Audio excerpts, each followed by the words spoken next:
Alam taro kaifa fa'ala rabbuka, itu mengandung sejarah.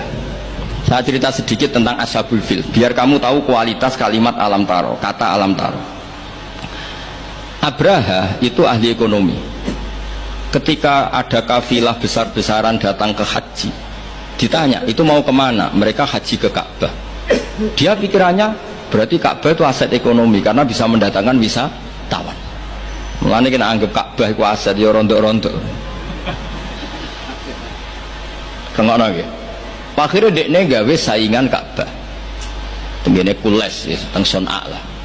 Singkat cerita Ka'bah tandingan iki digawe min zahabin wa fiddatin wa rukhamin, pokoknya dari batu-batu mulia karena untuk menandingi Ka'bah sing terima watu ireng kotak. Sono wong Quraisy gak trimo diisingi. Jadi kadang mau ngawur ya penting. Disingi mereka betuwa sing suci disaingi Ka'bah abal-abal. Jadi sekunane kuno wong apik dibajak, barang apik napa dibajak. Ngene kan nek dadi wong top dibajak wis kudu rada rido sithik-sithik pancene wis ngono. Sunahe ngono, sekunane kuno. Bareng disingi gak terima terus dia bersumpah akan merobohkan Ka'bah. Niki terakhir mun sampeyan rasa kuwatir. Niki kan pun jam 10 terus. Niki tesih wonten waktu 10 menit. Setelah itu terus minta fil terbesar dikirimi sama Raja Najasyi, dikirimi gajah, walhasil masuk. Ketika mau masuk di Muhassir, ada yang baca Muhassar, itu Abra ini fil ini gak mau masuk. Ketika diarahkan ke Ka'bah itu barokah itu jerum, kalau dialihkan dari Ka'bah dia lari.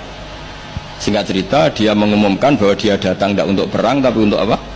Merobohkan apa? Ka'bah.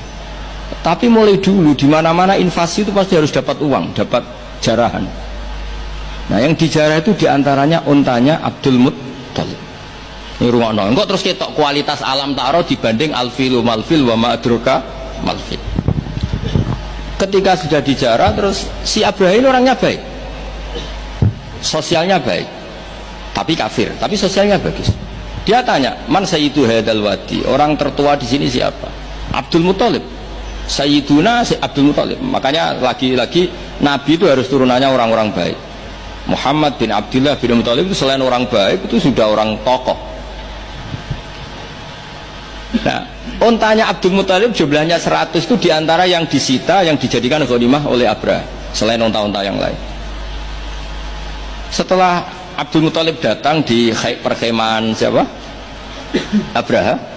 Itu wibawanya Abdul Muttalib itu menjadikan Abraha nggak berani karena Abdul Muttalib membawa Nur Muhammad Shallallahu Alaihi. Itu Abraha bilang gini, spontan ketika melihat wajahnya Abdul Muttalib, ganteng Abdul Muttalib dan wibawa. Anta sayyidu hadal wadi, naam, anak Abdul Muttalib sayyidu hadal wadi. Saya ketua di sini di lembah ini. Saya sebenarnya ingin kau duduk samping saya, tapi umat saya pasti tidak terima karena ini kursi kerajaan, yang boleh duduk hanya saya. Tapi saya nggak berani duduk di atas kamu. Saking wibanya Sayyid Abdul Muttalib. Akhirnya sama-sama duduk di bawah. Sudah hormat sedemikian rupa Abraha sama Abdul Muttalib. Saking wibanya Abdul Muttalib. Makanya syaratnya kiai ya kudu ono wibawane lah ben piye ngono sawangane. Karena saulqi fi qulubil ladzina kafarur. Makanya Nabi ngendikan nusirtu birru'bi masirata syahrin. Saya itu punya wibawa yang radiusnya itu perjalanan 1 bulan. Ya tidak boleh kiai kok tidak wibawa. Orang wibawa ya jaim lah, jaga image lah setidaknya supaya kelihatan wibawa. Tapi Abraha begitu kaget ketika ditanya Abdul Muttalib, apa hubungan kamu dengan Ka'bah, dengan Baitullah? Kata Abdul Muttalib lucu jawabannya, nggak ada hubungan apa-apa. Sementing ontaku kembalikan. Kagetnya minta ampun Abraham. Loh, kamu itu sayyidu hadal wadi, semua orang tuh khawatir Ka'bah saya robohkan karena itu adalah dinuhum, itu agama mereka. Kamu yang ketuanya malah tidak peduli, tapi hanya peduli dengan unta. Mulai kecewa, saya kecewa hormat kamu. Ternyata kamu orang yang sangat materialistik. Tapi apa kata Abdul Muttalib? Loh, karena li'ani robbuhum, saya ini yang punya robun, maknanya saya ini yang punya unta itu, ini robuhunna, saya yang punya unta-unta itu. Wali anna lihadal baiti robban hamahu, Baitullah itu ada yang punya, itu udah urusan saya. Dia punya Robban hamahu, punya yang punya dan akan melindungi yang punya. Itu tidak kewajiban saya, kewajibannya yang punya. Menjadi betu, orang betu Abdul Muttalib. Akhirnya Abraha, iki ngawur tapi kok pinter kira-kira gitu. Sudah silakan, kalau mau rusak silakan. Kamu akan berurusan dengan yang punya. Wes, oke dari Abraha, pancen aku pengen rusak Ka'bah. Untuk dibalekno, wes untuk tak balekno. Saya aku pengen rusak Ka'bah. Ya monggo, tapi kamu berurusan sama yang punya. Ini masih maulid karena ini mbahnya Rasulullah Shallallahu Alaihi Wasallam ke sana. Tapi sebelum Abraha datang, niku Abdul Muthalib fa'atal baita, kemudian datang ke Baitullah wa akhudha bi halaqatil bab. Dia megang apa, kalau di pintu dulu itu kan pegangannya itu kan bunder. Makanya disebut halaqatil bab. Maksudnya handle-nya itu kan bulat. Terus beliau berdoa, dongane lucu. Ya Allah, di mana-mana orang itu ya menyelamatkan asetnya.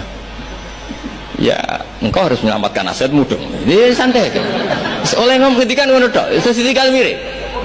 Nah, ditinggal mire itu Abdul Muthalib bikin pengumuman ke semua orang Quraisy, ayo ke atas gunung dan kita melihat apa yang dilakukan Tuhan kita terhadap orang yang merusak Ka'bah. Terus mereka di gunung semua.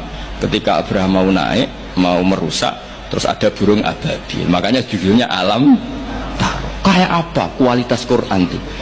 Cerita sejarah dengan sederhana, tapi kualitas maknanya luar biasa. Alam Taro. Kenapa kok ada Alam Taro? Apakah kamu tidak melihat? Karena semua suku Quraisy itu naik gunung dan melihat apa yang maka dimulai dengan Alam Taro.